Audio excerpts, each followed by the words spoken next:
അഹമ്മദാബാദിലുണ്ടായ air India വിമാന ദുരന്തം ഇന്ത്യയുടെ വ്യോമയാന ഇൻഷുറൻസ് ചരിത്രത്തിലെ ഏറ്റവും വലിയ നാശനഷ്ടമായി മാറിയേക്കും. ഏകദേശം 4000 കോടി രൂപയിലധികം ഇൻഷുറൻസ് പരിരക്ഷയായി നൽകേണ്ടി വരുമെന്നാണ് നിലവിൽ ലഭിക്കുന്ന വിവരം. ഇത്രയും വലിയൊരു ബാധ്യത ഇന്ത്യൻ വ്യോമയാന ഇൻഷുറൻസ് മേഖലയ്ക്ക് ഇത് ആദ്യമായിട്ടായിരിക്കും. വിമാനത്തിന്റെ പൂർണ്ണമായ നഷ്ടം, മരിച്ച യാത്രക്കാരുടെ കുടുംബങ്ങൾക്കും പരിക്കേറ്റവർക്കുമുള്ള നഷ്ടപരിഹാരം, വിമാനം തകർന്നു വീണ സ്ഥലത്തുണ്ടായ നാശനഷ്ടങ്ങൾ എന്നിവ ഉൾപ്പെടെ വിവിധ തലങ്ങളിലായാണ് ഇൻഷുറൻസ് അപേക്ഷകൾ കൈകാര്യം ചെയ്യുന്നത്.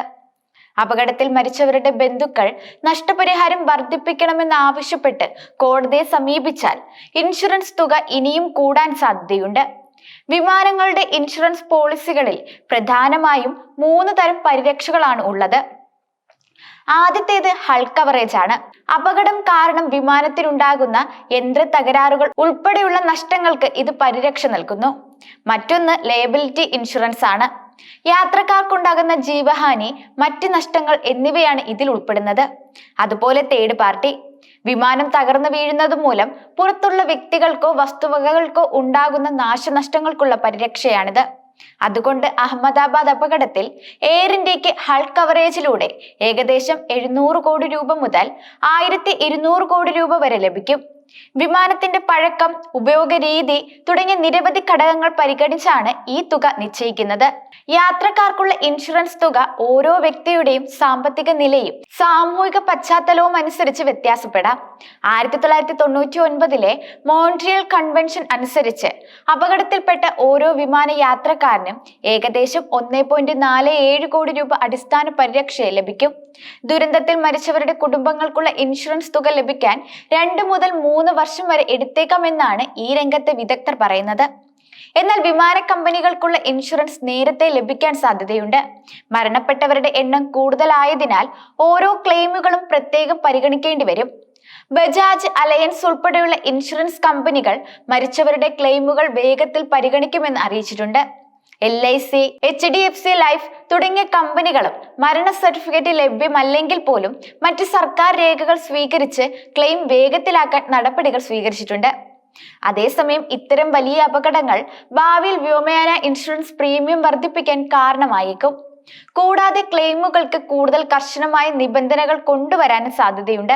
വിമാനാപകടങ്ങൾ കൂടുതൽ ഉണ്ടാകുന്ന ഇന്ത്യ പോലുള്ള രാജ്യങ്ങളിൽ ഇത് കൂടുതൽ ആശങ്കയുണ്ടാക്കുന്നു. എയർ ഇന്ത്യയുടെ എല്ലാ വിമാനങ്ങൾക്കുമുള്ള ഇൻഷുറൻസ് പരിരക്ഷ ഏകദേശം $2000 കോടി ആണ്. അതായത് ഏകദേശം 1.6 ലക്ഷം കോടി രൂപ. വിസ്താരയുമായുള്ള ലയനത്തിന് ശേഷമാണ് എയർ ഇന്ത്യ ഇത്രയും ഉയർന്ന തുകയ്ക്ക് ഇൻഷുറൻസ് എടുത്തത്.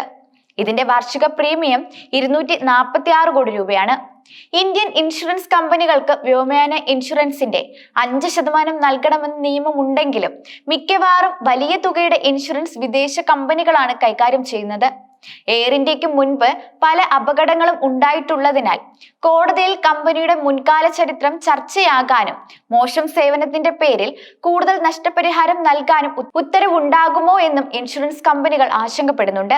2020 ഓഗസ്റ്റിൽ കരിപ്പൂർ വിമാനത്താവളത്തിൽ എയർ ഇന്ത്യ എക്സ്പ്രസ് വിമാനം തകർന്നുണ്ടായ അപകടത്തിൽ മരിച്ചവർക്കും പരിക്കേറ്റവർക്കുമായി 185 കോടി രൂപയുടെ ഇൻഷുറൻസ് ആണ് ലഭിച്ചത്.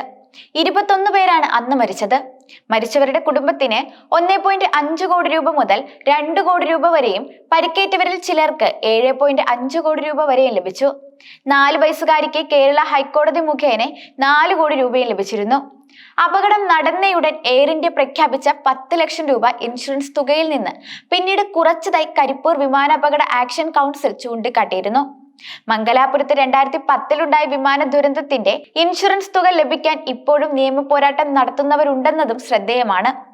അതേസമയം അഹമ്മദാബാദിൽ തകർന്നു വീണ എയർ ഇന്ത്യ ഡ്രീം ലൈനറിന്റെ പൈലറ്റ് ക്യാപ്റ്റൻ സുമിത് സബർവാളിന്റെയും സഹ പൈലറ്റിന്റെയും അവസാന വാക്കുകൾ മെയ്ഡേ എന്നായിരുന്നുവെന്ന് വ്യോമയാന മന്ത്രാലയം സ്ഥിരീകരിച്ചിട്ടുണ്ട്.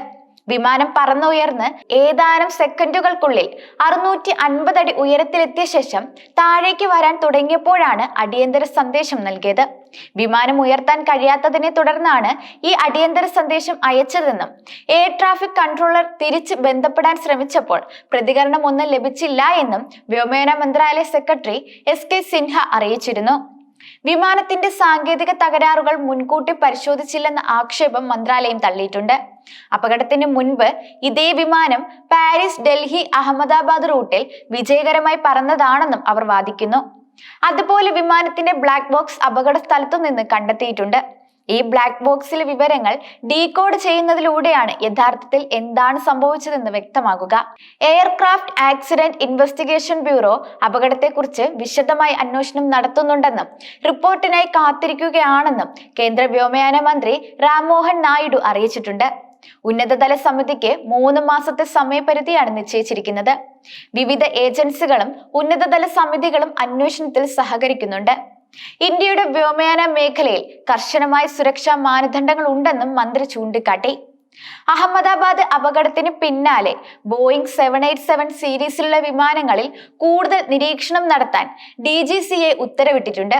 8 വിമാനങ്ങൾ ഇതിനകം പരിശോധിച്ചെന്നും ഉടൻ തന്നെ എല്ലാ പരിശോധനകളും പൂർത്തിയാക്കുമെന്നും കേന്ദ്രമന്ത്രി വ്യക്തമാക്കി. അഹമ്മദാബാദ് വിമാന ദുരന്തം രാജ്യത്തെ ആകെ ഞെട്ടിച്ചെന്നും ജീവൻ നഷ്ടപ്പെട്ടവരുടെ കുടുംബങ്ങളെ അനുശോചനം അറിയിക്കുന്നുവെന്നും കേന്ദ്രമന്ത്രി പറഞ്ഞു.